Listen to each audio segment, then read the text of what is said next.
What has kind of inspired you to put out that note and ask for there to be an audit of the voting? Well, just hearing all kinds of stories, all kinds of anecdotes, some concerns from people. And to be really clear, the plural of anecdote is not data, but I think there's enough out there that needs an explanation. And I'm not suggesting at all that the results are in doubt.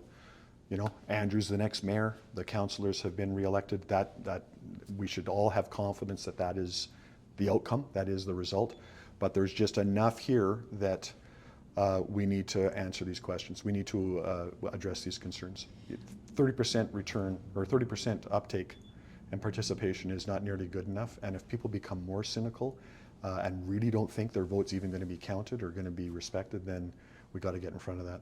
On that note, one thing, even Daryl Friesen said is, what if there was a large turnout? How would these polling stations be able to even handle that because of how slow they were? Are you surprised, or why do you think that process was so poorly organized? I don't know, and I think this is again part of the questions. Like we got sort of a generic, we had labor concerns. Someone threw out a number that 200 election workers didn't show up on Tuesday.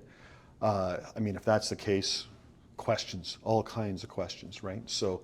And again, we need to make sure that all of these questions are properly addressed, right? And again, anecdotes are not data. But when somebody says they were told in a poll that, these ballots won't even be counted because they're not folded right, or those ballots won't be counted because they're not initialed, or, a box has gone missing, or we suddenly found 800 votes and they're all for one person, so you go from +6 to -650. Lots of questions, right? Lots of questions. Were you surprised that in this day and age that the voting process and then the counting of the votes was so old school, if you will, or poorly organized? Like, who should be held accountable for this? Well, I think that's a question for the province, frankly. It's effectively their process, right?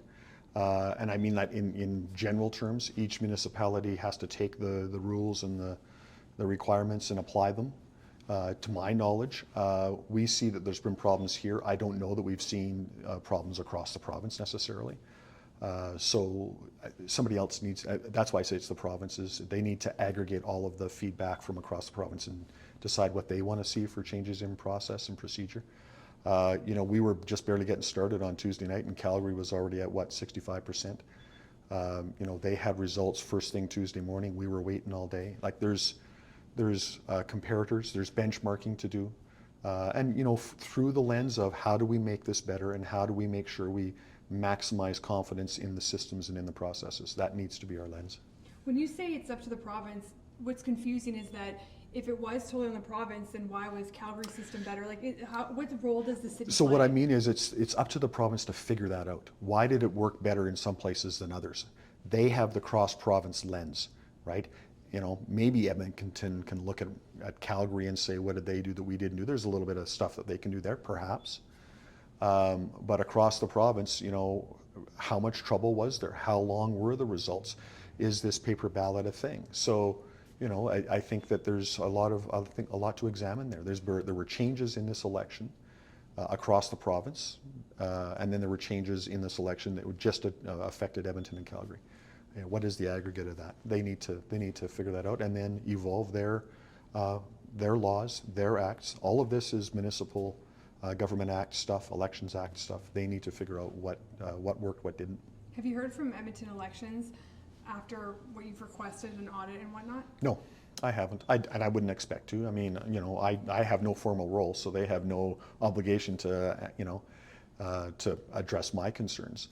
I just feel that, I speak for not quite 70,000 people that voted for me, and not sure what the math is, 120,000 people that voted for change. And if we allow cynicism to persist, then it's going to deepen into, other aspects or beliefs or those kinds of things. And we need to get in front of that, right? Has this whole situation left a bad taste in your mouth, and maybe even other candidates you've spoke to about the voting process, or even just this election in the city of Edmonton? No, it certainly hasn't left a bad taste in my mouth. I mean, I had the privilege of serving for 8 years. I'll cherish that forever. I will take that away. I feel like I left it better than I found it, and so I take some comfort in that.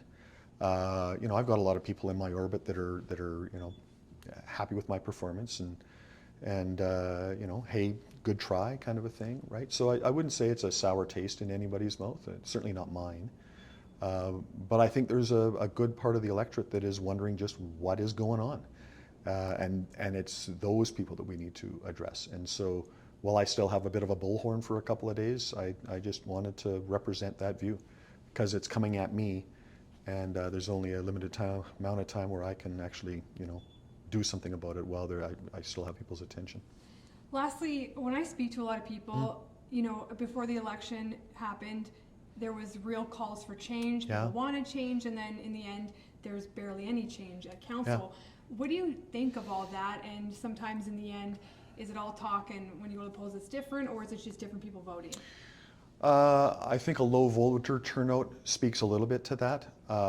Quite frankly, I think the other party did a better job of getting their voters out. The Working Families Edmonton party, had more of an apparatus behind it, had more of a machine behind it, and more of their supporters voted than our supporters.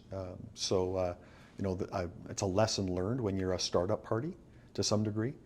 We'll see where it goes from here, quite frankly, but that side of the ledger has been practicing this for many elections, and they've exercised that machine again, and power to them. They won, and they delivered for their supporters what I didn't deliver for our supporters. So it's a lesson learned.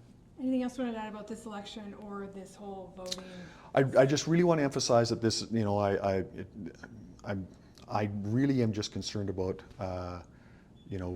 voter confidence, right? This is the end of the road for me. I'll find a way to contribute in other ways. This is not sour grapes. Andrew's the mayor. I hope he's awesome. I hope he succeeds, because if he does, we all do, right? He and I worked a lot together over 8 years, so there's a good heart there. I don't want anybody to come away with this thinking that the overall results are in question, but the nuances in those results certainly are, and we need to fix that.